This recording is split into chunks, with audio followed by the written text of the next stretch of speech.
Doctor صاحب یہ کرو اس بیاکھ کت کہ اگر اس ہارٹ اٹیک وچھو ون کہ سموکنگ کرنے سۭتۍ چھُ ہارٹ اٹیک گژھان یا آز چھِ تۭر سۭتی چھُ ہارٹ اٹیک گژھان اگر أسۍ وٕچھو پٔتمِس زمانس منٛز اگر 3 ؤری پتھ یا 4 ؤری پتھ نِمو أسۍ تمہِ وقتہٕ ٲس نہٕ یوٗتاہ ہارٹ اٹیک گژھان کِہیٖنۍ آز کیٛازِ چھِ زیادٕ وٕچھنہٕ کانٛہہ چھِ یِم چھِ واریاہ کالسٹرال ڈایٹ یِم زیادٕ کھٮ۪وان چھِ فیٹی ڈایٹ یا ریڈ میٖٹ زیادٕ چھِ کھٮ۪وان تہٕ تِم تہِ آیہِ وٕچھنہٕ یا نوٗن چھِ زیادٕ چٮ۪وان یِم نوٗن چھِ زیادٕ کھٮ۪وان یِمو وجہ سۭتۍ ہایپر ٹینشن چھُ گژھان سُہ تہِ چھُ اکھ وجہ دوٚیِم چھُ سموکِنگ چھُ اکھ امپاٹنٹ فیکٹر کیونکہ یُس سموکِنگ چھُ اتھ منٛز چھُ آسان نِکوٹیٖن چھُ آمُت وٕچھنہٕ یہِ چھُ کران ویزو کنسٹرکشن یہِ چھُ یِمن رگن ژوٚمراوان گوٚو یہِ ژوٚمرایہِ نہٕ ٲسٕچ یٲژ رگ کینٛہہ یہِ چھُ تمام باڈی ہٕنٛز رگ ژوٚمراوان یِمو منٛز چھِ اکھ رگ یِم 3 رگ تہِ گژھان اِنوالو یِم ہارٹس چھِ سپلاے کران یِم تہِ چھِ ژمان گوٚو یہِ تہِ چھُ اکھ فیکٹر یہ چھُنہٕ سنگل فیکٹر آسان کینٛہہ یہِ چھُ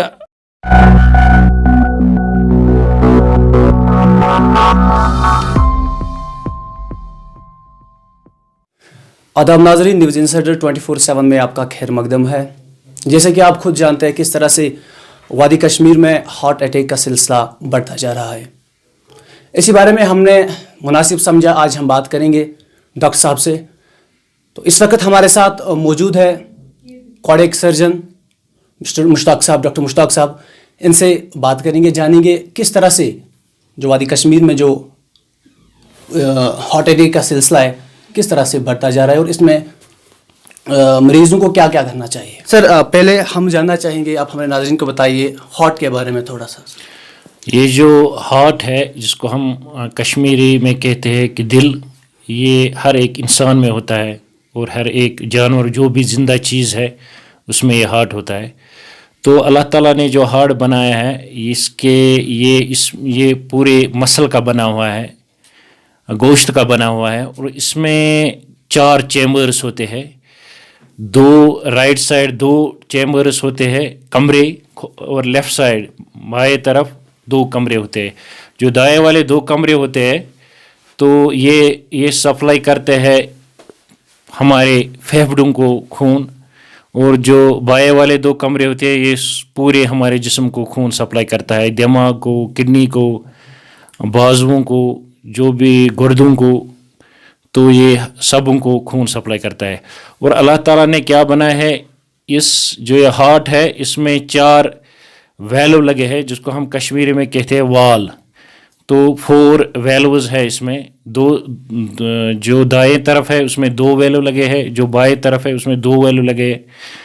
تو جو دائیں والا ہارٹ ہے اس میں کم دباؤ پڑتا ہے کیونکہ وہ ہمارے پھیپھڑوں کو وہ خون جاتا ہے اور جو بائیں والا ہمارا حصہ ہے ہارٹ کا وہ جاتا ہے پورے بدن کو اس میں زیادہ دباؤ رہتا ہے. سو جو بھی اثر پڑتا ہے وہ بائیں والے ہارٹ پہ زیادہ اثر پڑتا ہے. اور اللہ تعالیٰ نے اس ہارٹ میں کیا دیے یہ پورے جسم کو خون سپلائی کرتا ہے. تو پورے جسم کو خون سپلائی ہونے کے ساتھ ساتھ اس کو بھی خون کی ضرورت پڑتی ہے. تو اللہ تعالیٰ نے ہارٹ کو 3 نسیں دی ہے جس کو ہم کہتے ہیں سائنس میں کارنری آرٹریز. اس میں ہوتے ہیں right coronary artery left coronary artery. بہت سارے ویسلے ہوتے ہیں مین 3 ہوتے ہیں. تو جو 3 یہ نسیں ہوتے ہیں یہ خود خون کرتے ہیں سپلائی ہارٹ کو اور یہ تینوں جو نسیں ہیں یہی ریسپانسبل ہوتے ہیں ہارٹ اٹیک ہونے میں. یہ ہارٹ اٹیک ہوتا کیا ہے اور اس کے سمٹمز کیا ہے؟ یہ ہارٹ اٹیک ہوتا ہے یہ ایکچولی ہوتا ہے جو میں نے بھی آپ کو بولا ہے کہ ہارٹ کو خود نسیں ہوتی ہے. تو جو ہارٹ اٹیک ہوتی ہے کیا ہوتا ہے کہ جو نسوں میں جو خون کم فلو کرتا ہے جس کی وجہ سے ہارٹ کو کم خون سپلائی ہوتا ہے. تو اس کی وجہ سے کیا ہوتا ہے کہ ایک پیشنٹ ایک بیمار کیسے پریزنٹ کرے گا مجھے ہارٹ اٹیک ہوا تو اس کو کیا ہوتا ہے کہ سڈن چیسٹ پین ہوتی ہے. اس کو لیفٹ سائڈ چیسٹ ہوتا ہے اس کو زیادہ درد ہوتا ہے وہ ہوتا ہے لیفٹ آرم کو بھی جو بائیں والا بازو ہے اس میں بھی درد رہتا ہے. تو پیشنٹ کو کیا ہوتا ہے اور ایک سمٹمز ہے اس میں سانس پھول جاتا ہے بریتھ لیسنس وہ سانس آرام سے لے نہیں پاتا ہے. تو اس کو اس وقت کیا کرنا چاہیے اس وقت ڈاکٹر کے پاس جانا چاہیے. تو جب ہم ECG کرتے ہیں ڈاکٹر صاحبان جب بیٹھے ہوتے ہیں وہاں وہ بولتے ہیں ان کو آپ ECG کرو جو اس جیسے سمٹمز ہو کر آتے ہیں.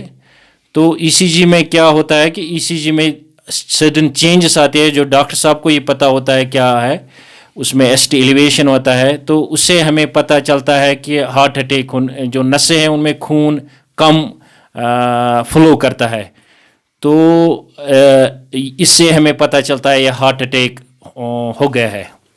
ڈاکٹر صاحب ییٚتہِ کرو أسۍ بیٛاکھ کَتھ کہِ اگر أسۍ ہارٹ اٹیک وٕچھو وَننہٕ چھِ یِوان کہِ سموکِنگ کرنہٕ سۭتۍ تہِ چھُ ہارٹ اٹیک گژھان یا آز چھِ تۭر سۭتۍ تہِ چھُ ہارٹ اٹیک گژھان. اگر أسۍ وٕچھو پٔتمِس زمانس منٛز اگر 3 ؤری پتھ یا 4 ؤری پتھ نِمو أسۍ تمہِ وقتہٕ ٲس نہٕ یوٗتاہ ہارٹ اٹیک گژھان کِہینۍ. آز کیٛازِ چھِ زیادٕ یِوان ہارٹ اٹیک لبنہٕ سر؟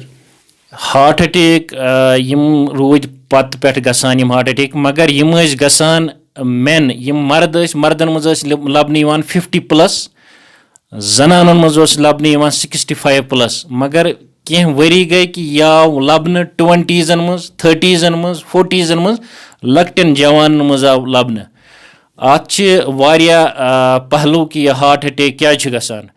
اکھ اَتھ کرو أسۍ مین 2 کیٹگرین منٛز یِم جمع ڈِوایڈ. نمبر 1 گوٚو اٮ۪نوارامٮ۪نٹل فیکٹٲرٕز, دوٚیِم گٔے ڈایٹری فیکٹٲرٕز. اگر أسۍ ڈایٹری وٕچھو کھٮ۪وان کیٛاہ چھِ یِم, گوٚو اَتھ منٛز آو وٕچھنہٕ کانٛہہ چھِ یِم چھِ واریاہ کالسٹرال ڈایٹ یِم زیادٕ کھٮ۪وان چھِ, فیٹی ڈایٹ یا ریڈ میٖٹ زیادٕ چھِ کھٮ۪وان تہٕ تِم تہِ آیہِ وٕچھنہٕ, یا نوٗن چھِ زیادٕ چٮ۪وان یِم نوٗن چھِ زیادٕ کھٮ۪وان یِمو وجہ سۭتۍ ہایپر ٹینشن چھُ گژھان, سُہ تہِ چھُ اکھ وجہ.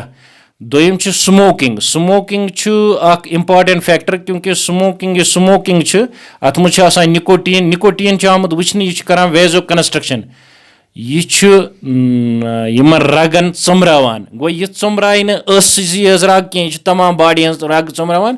یِمو منٛز چھِ اکھ رگ یِم 3 رگ تہِ گژھان اِنوالو یِم ہارٹس چھِ سپلاے کران, یِم تہِ چھِ ژمان. گوٚو یہِ تہِ چھُ اکھ فیکٹر. یہِ چھُنہٕ سنگل فیکٹر آسان کینٛہہ, یہِ چھُ یُس یہِ ہارٹ اٹیک چھُ یہِ چھُ ملٹی فیکٹوریل. اتھ منٛز چھِ واریاہ چیٖز اِنوالو. مطلب ڈایٹس منٛز ووٚن مےٚ یِم شُگر وٲلۍ پیشنٹ چھِ یِمن منٛز چھُ آمُت زیادٕ وٕچھنہٕ. شُگرس چھِ 2 قٕسم, اکھ گوٚو ٹایپ 1 ٹایپ 2. ٹایپ 1 گوٚو یُس 40 ؤری بۄن آسہِ کٲنٛسہِ شُگر, ٹایپ 2 گوٚو 40 ؤری ہیوٚر. گوٚو 40 ؤری بۄن اگر کٲنٛسہِ شُگر آسہِ یہِ تہِ چھُ رِسک فیکٹر اکھ. گوٚو أمِس چھِ نارمل اِنسان سٕنٛدِ کھۄتہٕ زیادٕ چانسز. یا دوٚیِم چھِ کانٛہہ چھِ سیڈنٹری لایف سٹایل, اکھ نفرا چھُ یہِ چھُ جاب کران کمپیوٗٹرس پٮ۪ٹھ بِہِتھ, یہِ چھُنہٕ فِزِکل ایکزرسایز کران کینٛہہ, صرف چھُ أکسٕے جایہِ بِہِتھ. أمِس تہِ چھِ واریاہ چانسز ہارٹ اٹیک گژھنٕکۍ. أمِس پزِ فِزِکل ایکٹِوِٹی کَرٕنۍ.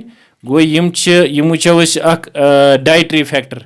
بیٛاکھ گٔے اٮ۪نوارامٮ۪نٹل فیکٹر. اٮ۪نوارامٮ۪نٹل فیکٹر چھِ کہِ یُس تۄہہِ اوٚتانۍ کوٚروٕ عرض کہِ یُس سردی چھِ, سردی منٛز چھُ آمُت وننہٕ کہِ سردی منٛز چھِ گژھان تمام ویزو کنسٹرکشن, رگ چھِ ژمان. توے اگر وٕچھو کہِ سردی منٛز وٕچھِو تُہۍ پنٕنۍ اَتھٕ یِم چھِ زن ہوٚکھمٕتی آسان, کیازِ یِم رگ چھِ ژمان, سورُے خوٗن چھُ گژھان أنٛدرِمٮ۪ن بڑٮ۪ن رگن. گوٚو سردی منٛز چھُ اَسہِ خیال تھاوُن کہِ پریشر گژھِ نہٕ کھسُن کِہینۍ, کیازِ سردی منٛز چھِ زیادٕ تر چانسز آسان ہارٹ اٹیک گژھنٕکۍ تہِ, زیادٕ تر چانسز آسان بلڈ ہیمریج گژھنٕکۍ, یہِ سٹروک گژھنٕکۍ تہِ. گوٚو اَسہِ پزِ یِمن چیٖزن ہُنٛد خیال تھاوُن. سردی منٛز پزِ نہٕ اَسہِ زُکامُک دوا کھیوٚن ڈاکٹر سٕنٛدِ وننہٕ ورٲے, کیونکہِ زُکامُک دوا چھِ اتھ منٛز چھُ آسان مینلی زُکام کِس دواہس منٛز فِنایل ایفریٖن. ییٚمِچ مین فنکشن چھِ یہِ چھُ رگہٕ ژوٚمراوان. گوٚو یہِ ژوٚمراے نہٕ نستہِ ہٕنٛزے رگ کینٛہہ, یہِ ژوٚمراے سارے جسمس, تتھ منٛز آیہِ ہارٹ, یورٕ آسہِ انسان بلڈ پریشر وول, یورٕ چھُ کھٮ۪وان سُہ ویزو کنسٹرکٹٲرٕز, سُہ تہِ چھُ اکھ وجہ کہِ ہارٹ اٹیک چھُ ہٮ۪کان گٔژھِتھ. ڈاکٹر صٲب اگر أسۍ وٕچھو کولسٹرال لیول, اگر أسۍ آز وٕچھو کولسٹرال لیول چھِ واریاہن پیشنٹن أسۍ اگر وٕچھو ہاے چھِ آسان حظ, تِمن کیاہ پزِ کھیوٚن ییٚمہِ سۭتۍ تِمن کولسٹرال لیول یۄس چھِ تِمن گژھِ کنٹرول؟ ایکچُؤلی چھِ کولسٹرال لیول یتھ أسۍ چھِ کھٮ۪وان وٕنکیٚنس یِم فیٹی فُڈ چھِ کھٮ۪وان, یا لۄکٕٹۍ بچہِ چھِ یِم لیز کھٮ۪وان, یا یِم چھِ یِم جنک فُڈٕز کھٮ۪وان. گوٚو یہِ پزِ اَسہِ ایوایڈ کرُن. بیٚیہِ پزِ ہاے فیٹ ڈایٹ یتھ منٛز چربی زیادٕ آسہِ سُہ پزِ اَسہِ ایوایڈ کرُن. یا تیٖل چھِ أسۍ معموٗلی تراوان یہِ سِنِس, تیٖل چھِ أسۍ تراوان, اَتھ چھِ أسۍ معموٗلی یہِ توجہ نہٕ دِوان زیادٕ کینٛہہ. اَتھ پزِ اَسہِ اکھ چیٖز کرُن, اَتھ کُن تہِ پزِ اَسہِ توجہ دیُن. اَسہِ پزِ کولسٹرال رِچ ڈایٹ یِم چھِ فُڈ چھِ, فیٹ رِچ فُڈ چھِ, یِم پزن اَسہِ ایوایڈ کرٕنۍ. دوٚیِم کتھ چھِ اَسہِ چھُنہٕ ایگزرسایز کرٕنۍ, فِزِکل ایکٹِوِٹی چھِ کرٕنۍ, تاکہِ یہِ خوٗن روزِ دوران. یہِ اگر چربی تہِ گژھِ تھوڑا جمع, یہِ گژھِ یہِ لیول یی نارمل لیولہِ پٮ۪ٹھ ایز سوٗن ایز پاسبل. سر أڑۍ پیشنٹ چھِ تِم تہِ آسان یِمن نہٕ کینٛہہ چھِ آسان بیک گراوُنٛڈ اگر أسۍ وٕچھو أسۍ ہسٹری کِہیٖنۍ کہِ سڈنلی چھِ تِمن ہارٹ اٹیک سۭتۍ ڈیتھ گژھان کیٛاہ وجہ چھِ آسان؟ یہ ہٮ۪کو یِم پیشنٹ چھِ أسۍ ہٮ۪کو نہٕ تہِ ؤنِتھ کینٛہہ کیازِ سُہ لگہِ اَسہِ ایکچُؤلی پتہ اگر أسۍ آٹوپسی کرو یِمن کیازِ گٔے سڈن ڈیتھ أتی لگہِ اَسہِ پاے ایکچُول کاز آف ڈیتھ کیاہ چھُ یِم وجہ ہارٹ اٹیک سۭتۍ کینٛہہ یِمن اوس بیٚیہِ کینٛہہ کیازِ یوٗجؤلی چھُ آمُت وٕچھنہٕ یِمن فیملی ہسٹری چھےٚ یا کینٛہہ یِم رِسک فیکٹٲرٕس چھِ مےٚ اوٚتانۍ کٔرۍ مینشن اگر یِم چیٖز آسان یِمن منٛز چھِ آسان زیادٕ چانسز وۄنۍ اگر کٲنٛسہِ سڈن ہارٹ اٹیک گوٚو آز چھُ آمُت وٕچھنہٕ جوانن منٛز چھِ اگر تُہۍ وٕچھِو یہِ ڈرگ ایڈکٹٕس چھِ آمٕتۍ واریاہ وٕچھنہٕ اَتھ منٛز چھُ اکھ اِمپاٹنٹ فیکٹر یہِ چھُ کوکین گوٚو گرِکٮ۪ن چھُنہٕ آسان پتہ کینٛہہ رِشتہٕ دارن چھُنہٕ آسان پتہ دوستن چھُنہٕ آسان پاے یا چھُ ڈرگٕس کران یا ڈرگٕس نِوان اَمہِ سۭتۍ چھُ کوکین اکھ چھُ اِمپاٹنٹ ڈرگ یُس اَتھ منٛز چھُ یِوان ماننہٕ اوپایڈ چھُ یہِ چھُ کران ویزو کنسٹرکٹر یہِ چھُ ویزو کنسٹرکشن کران اَتھ منٛز یہِ چھُ رگہٕ ژوٚمبراوان یہِ چھُ ژوٚمبراوان ہارٹچہِ رگہٕ تہِ گوٚو یہِ تہِ چھُ اکھ فیکٹر کہِ ان نون ڈیتھ گٔے پیی چھُنہٕ گٔے کیازِ مگر اگر اَسہِ ایکچُول کاز چھُ وٕچھن ڈیتھے گٔے کیازِ اَمہِ خٲطرٕ چھِ اَسہِ کَرٕنۍ autopsy post mortem examination to know the actual cause of death. Doctor صٲب اگر أسۍ سٹوٗڈنٹن ہٕنٛز کتھ کرو سٹوٗڈنٹ چھِ آز آسان أکسٕے جایہِ گرِ بِہِتھ تِمن چھا امیُک سٹرس گژھان تِمن چھا امہِ سۭتۍ کینٛہہ خطرٕ حظ؟ اوٚتانۍ ووٚن مےٚ دوٚپ لیک آف فِزِکل ایکٹِوِٹی یُس نہٕ ایٚگزرسایز کرِ کینٛہہ یا أکسٕے سیڈنٹری لایف سٹایل یتھ وَنان چھِ أسۍ أکسٕے جایہِ روزان بِہِتھ واریاہس کالس اَمہِ سۭتۍ چھِ خوٗنٕچ دورٕ گژھان کم خوٗن چھُنہٕ ہٮ۪کان دورٕ کٔرِتھ کینٛہہ فلو چھُ گژھان کم یہِ چھُ اکھ فیکٹر آسان ہارٹ اٹیک گژھنُک گوٚو سٹوٗڈنٹن ہٮ۪کو أسۍ یی ؤنِتھ تُہۍ پٔرِو اَصٕل پٲٹھۍ مگر تھوڑا کٔرِو فِزِکل ایکٹِوِٹی تہِ پنُن پان تہِ چھُ تھوڑا پکناوُن اَمہِ سۭتۍ روزِ ہارٹ تہِ ٹھیٖک دٮ۪ماغس تہِ گژھِ بٕلڈ فلو ٹھیٖک بیٚیہِ چھُ ڈایٹ تہِ کھیوٚن اَصٕل تہٕ پرُن تہِ چھُ ٹھیٖک پٲٹھۍ. ڈاکٹر صٲب اگر أسۍ وٕچھو یُس یہِ ہارٹ اٹیک چھُ یہِ چھِ حظ جینیٹِک مطلب اگر یہِ مٲلِس منٛز چھُ یہِ چھا ضروٗری یِوان لبنہٕ یا آسہِ وۄنۍ أمۍ سٕنٛدِس اولادس منٛز تہِ؟ یُس تہِ اَسہِ وٕچھ کینٛہہ یِم تہِ کانٛہہ میجارٹی ڈِزیٖز چھِ میجر یِم ہیلٕتھ پرابلِم چھِ یہِ چھِ جینیٹِک آسان یہِ چھُ مٲلۍ سٕنٛدۍ پٮ۪ٹھ تران نیٚچوِس یا ماجہِ ہِنٛدۍ پٮ۪ٹھ تران گوٚو یا ماجہِ ہِنٛدۍ پٮ۪ٹھ تران اولادس گوٚو اَتھ چھُ یِمن یِم چانسِز آسان یِم أرلی ہارٹ اٹیک گٔمٕتۍ گوٚو یِم چھِ آسان زیادٕ سسپٹیبٕل ٹُو ہارٹ اٹیک یِمن چھِ زیادٕ خطرٕ آسان گوٚو یِمن دِمو أسۍ یِہے أسۍ اکھ سجیشن کہِ یِم کرن فرٛوکینٹ چیک اپ یِم کرن أرلی چیک اپ ڈاکٹر صٲبس اتھِ یِم کرن أرلی ٹیسٹ یِم کرن باڈی پروفایل یِم کرن لِپِڈ پروفایل یِم کرن ECG اگر یِم سِمٹمٕز باسے یِم نِم نہٕ اَتھ ایٖزی کینٛہہ یِمن یہِ فیملی ہسٹری آسہِ مگر فیملی ہسٹری چھِ اکھ اِمپاٹنٹ فیکٹر اَتھ ہارٹ اٹیک گژھنس منٛز تہِ. ڈاکٹر صٲب تۄہہِ ووٚنوُ اَسہِ وٕنی کہِ یِم سموکٲرٕس چھِ آسان تِمن تہِ چھُ ہارٹ اٹیک گژھنُک خطرٕ آسان وۄنۍ چھِ تِم تہِ آسان کہِ یِم پیسِو سموکٲرٕس چھِ آسان یا یِم سموکرن نِش چھِ بِہِتھ چھِ آسان تِمن تہِ چھا خطرٕ ہارٹ اٹیک گژھنُک؟ مےٚ ووٚن چوٗنٛکہِ یہِ سموکِنگ یُس چھِ یہِ چھنہٕ گُڈ فار ہیلٕتھ کینٛہہ چوٗنٛکہِ یہِ چھُ آسان سموکِنگ یُس یہِ چٮ۪وان چھِ اَتھ پٮ۪ٹھ تہِ لیکھِتھ آسان سموکِنگ چھِ کران یہِ رگہٕ ژوٚمبراوان سموکرس تہِ مگر یُس وۄنۍ پیسِو دُہ چیٚیہِ ہُمۍ زن اگر 60% چیوٚو ہُمۍ تہِ چیوٚو 40% گوٚو یہِ چھُنہٕ اَسہِ چھِ گۄڈنیتھٕے سموکِنگ کَرٕنۍ ایوایڈ اَسہِ چھُنہٕ سموکِنگ دیُن یُن پبلِک پلیسَس پٮ۪ٹھ کرنہٕ نہ چھُ دیُن سموکِنگ تَتہِ ییٚتہِ واریاہ گیدرِنگ آسہِ ییٚتہِ جمع آسہِ کیونکہِ پیسِولی یُس سموکِنگ کرِ سُہ تہِ چھُ گژھان اِفیکٹ اَمہِ سۭتۍ سُہ تہِ مٲنۍتو اَکہِ قٕسمٕچ سموکِنگ یُس پیسِولی سموکِنگ آسہِ گوٚو سموکِنگ چھِ اَسہِ ایوایڈ کَرٕنۍ سموکِنگ چھُ اکھ کاز ہارٹ اٹیکُک so we should avoid this smoking. صاحب وادی کشمیر کی بات اگر ہم کریں تو زیادہ تر کشمیر میں نوجوان ہی اس جو ہے ہارٹ اٹیک میں مبتلا ہو چکے ہیں کیا وجہ ہے سر؟ اس میں بہت سارے وجہ ہے جو میں نے ابھی آپ کو بولا ہے کہ ایکچولی جو آج نوجوان ہے پڑھا لکھا ہے بے روزگار ہے تو یہ ہر وجہ سے سٹریسفل ہے تو سٹریس کی وجہ سے کیا ہوتا ہے کہ ہمارا جو سسٹم ہے نیچرل سسٹم یہ اس طرح سے کام نہیں کر پاتا ہے جس طرح ایک عام انسان ہیپی پرسن کو کرتا ہے.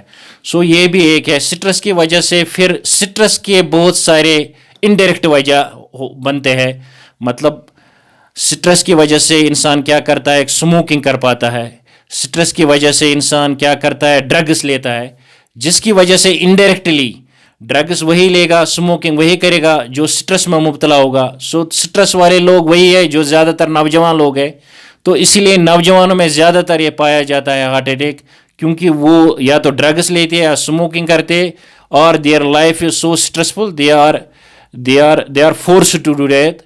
سو یہ ایک وجہ ہے ہارٹ اٹیک ہونے میں نوجوانوں. ڈاکٹر صاحب ون اگر کنس ہسپتال کن سات دور ڈاکٹر صاحب, اگر کنس ون گر کی تمیک علامات باسے سہ کت کن ہیکون بچت, گر چھا کانٛہہ طریقہ کت کن ہیکون بچت؟ نہ یت پٲٹھۍ اگر کٲنٛسہِ یِم ساینز آف ہارٹ اٹیک گژھِ, یہِ چھُ better as early as possible واتاوُن ہاسپٹلس پٮ۪ٹھ, کیونکہ أسۍ ہیٚکو نہٕ ؤنِتھ کہِ پرٛٮ۪تھ کانٛہہ چیسٹ پین ہیٚکہِ ہارٹ اٹیک ٲسِتھ. گوٚو سُہ ہیٚکو أسۍ اَمہِ خٲطرٕ چھِ ٹیسٹ تٔتی نَنہِ کہِ اَتہِ دی پَتہٕ ڈاکٹر صٲب چھِ دِوان کینٛہہ دوا اِمِجیٹلی. اگر سُہ پیرِفری ہیلتھ سینٹرس پٮ۪ٹھ آسہِ یا روٗرل سینٹر آسہِ کینٛہہ, ایسپرین کران آسہِ سٹاٹ, روزوواسٹیٹن کران آسہِ سٹاٹ, یوٚتانۍ یہِ کُنہِ ہایر سینٹرس منٛز واتہِ, یوٚتانۍ علاج گژھِ. مگر ایز میون مقصد وننُک چھُ ایز سون ایز یِم سِمٹمز گٔے, پیشنٹ پَزِ اَسہِ واتناوُن اِمِجیٹلی أکِس گُڈ ہیلتھ سینٹرس پٮ۪ٹھ ایز ارلی ایز پاسبل, یُس نزدیٖک تۄہہِ آسیو, تاکہِ تِم کرن referral at the proper time. Doctor صٲب اگر کٲنٛسہِ أسۍ وٕچھان چھِ کٲنٛسہِ چھِ آسان کینٛہہ میادس پرابلم, تمہِ سۭتۍ ہیٚکیٛاہ تٔمِس ہارٹس دگ کٔرِتھ؟ میادس اگر کٲنٛسہِ پرابلم آسہِ, تمہِ سۭتۍ چھُ آمُت وٕچھنہٕ کہِ میادس اگر کٲنٛسہِ ایسڈِٹی گژھِ, أمِس چھِ آسان ریٹروسٹرنل چیسٹ پین, مطلب یۄس یہِ أڈِج چھِ تھٲومٕژ چھاتہِ ہٕنٛز اتھ پٔتۍ کِنۍ, أمِس چھِ باسان زن چھِ مےٚ چھاتہِ دگ. مگر یہِ تہِ چھُ اکھ وجہ کہِ اِنسان ہیٚکہِ گٔژھِتھ ڈاکٹرس نِش پراپرلی. ڈاکٹرٕے چھُ سُہ اکھ چیٖز یُس أمِس وَنہِ نہ یہِ چھِنہٕ میادٕچ, یہِ چھِنہٕ ہارٹٕچ دگ کینٛہہ, یہِ چھِ میادٕچ دگ. سو اِٹ از, یہِ چھُ بیٹر کہِ یہِ گژھِ دٔستی ڈاکٹر صٲبس نِش, سُہ کرِ تٔمِس treatment start as early as possible. Doctor صٲب امہِ خٲطرٕ کیٛاہ ٹریٖٹمنٹ پزِ أکِس پیشنٹس نیُن؟ اَسہِ پَزِ یہِ مےٚ اوٚتانۍ ووٚن, یِم چھِ کینٛہہ پرٛیمری پرٛوینشن بیٚیہِ سیکنڈری پرٛوینشن. پرٛیمری پرٛوینشن یا پرٛایموڈیل پرٛوینشن یِمن وَنان چھِ, یِمن چھِ آسان کینٛہہ فیملی منٛز آسان history of heart attacks, family منٛز ہارٹ اٹیک. گوٚو یِمن چھِ کرُن فرٛوکینٹ چیک اپ کرناوٕنۍ, ڈاکٹر صٲبس نِش گژھُن, بلڈ پروفایل کرُن, لپڈ پروفایل کرُن, خوٗنس منٛز وٕچھِنۍ چربی کۭژاہ چھےٚ, گوٚو شُگر وٕچھُن, ڈایبِٹیٖز ما چھُ, یا یُس مےٚ اوٚتانۍ ووٚن یہِ سیڈنٹری لایف سٹایل چھِ, فِزِکل ایکٹِوِٹی کَرٕنۍ, زیادٕ گژھِ نہٕ اوبیٖز, موٹاپن تہِ گژھُن اِنسانس کہِ سُہ چھُ آسان اکھ رِسک فیکٹر اَمہِ ہارٹ اٹیکُک. یا کانٛہہ چھِ سموکِنگ کران, سُہ پزِ اَسہِ ایوایڈ کَرٕنۍ, سموکِنگ پزِ نہٕ اَسہِ کَرٕنۍ کینٛہہ. یِتھٕے پٲٹھۍ چھُ کٲنٛسہِ شُگر گژھِ کنٹرول روزُن. بیٛاکھ گژھِ سیکنڈری پرٛوینشن. سیکنڈری پرٛوینشنس منٛز چھِ أسۍ کران, اگر کٲنٛسہِ بلڈ پریشر چھُ, سُہ کھیٚیہِ بلڈ پریشرُک دوا, سُہ کرِ نہٕ کوتٲہی کینٛہہ, ڈایٹ کرِ, کھیٚیہِ ٹھیٖک پٲٹھۍ. شُگرُک پیشنٹ چھُ کانٛہہ, یہِ کھیٚیہِ شُگرُک دوا. گوٚو اَمہِ سۭتۍ چھِ یِم فیکٹر چھِ تِمہٕ یِمو سۭتۍ اِنسانس پنُن پان ہیٚکہِ بچٲیِتھ کہِ ہارٹ اٹیک گوٚژھ نہٕ گژھُن. بیٚیہِ پزِ اَسہِ ونٛدس منٛز ایوایڈ کرُن تُرنہِ آب سرٛان کرنہٕ نِش, کیونکہِ ونٛدس منٛز آو وٕچھنہٕ, مےٚ کوٚر اوٚتانۍ تہِ عرض کہِ ونٛدس منٛز چھِ گژھان تُرنہِ آب سۭتۍ چھِ گژھان ویزو کنسٹرکشن. گوٚو ونٛدس منٛز اگر آلریڈی آسہِ اِنسان ہایپر ٹینسِو, پتہٕ کوٚرُن تُرنہِ آب سرٛان, یہِ کرِ زیادٕ أمِس ہایپر ٹینشن, ییٚمہِ سۭتۍ اکھ سٹروک گژھنُک خطرٕ چھُ. بیٚیہِ چھِ یُس یہِ ہارٹ چہِ رگ یتھ کارنری آرٹریز چھِ ونان, یِمن تہِ چھِ گژھان سپازم, اَمہِ سۭتۍ چھِ ہارٹ اٹیک گژھان. ڈاکٹر صاحب آخر میں ہم یہ جاننا چاہیں گے کہ آپ کیا پیغام پہنچانا چاہتے ہیں لوگوں تک؟ میں یہ پیغام پہنچانا چاہتا ہوں کہ انسان جس حالت میں ہو, جیسے بھی ہو, انسان خوش رہنا چاہے. سو جو میں نے بولا یہ رسک فیکٹرز, یہ ہمیں اوائڈ کرنا چاہیے. کوئی سٹریس ہو, اس سٹریس کا وہ حل ہونا چاہیے. کوئی اسموکنگ چھوڑنی چاہیے, جو high fat diet who avoid کرنی چاہیے. اور جو کوئی بھی ڈرگس لیتا ہو ان کو کاؤنسلنگ کرنی چاہیے کہ ایسا مت کرو. اور جس کے بھی بہت سارے رسک فیکٹرز ہے, ہائپر ٹینشن ہے, ڈائبٹیز ہے, اس کا اچھے سے علاج کرنا چاہیے. سو یہ مین فیکٹر ہے جسے ہم اس بیماری سے چھٹکارا پائیں گے. ڈاکٹر صاحب تہد بہت بہت شکریہ, تہ کرو پن وقت دتو تہ اسہِ. چلو شکریہ جناب, تھینک یو. ناظرین, یہ تھے آج ہمارے ساتھ ڈاکٹر میر مشتاق صاحب, جو کہ سکمز کے کارڈک سرجن بھی اس وقت ہے. تو مشتاق صاحب نے ہم نے بات کی کس طرح سے ہم مریض کو, چاہے ہم مریض یا پیشنٹس کو بچا سکتے ہیں, اور کس طرح سے وادی کشمیر میں ہارٹ اٹیک کا جو سلسلہ ہے وہ رک جائے گا. آج کے پروگرام میں اتنا ہی. آپ اجازت دیجیے. خدا حافظ.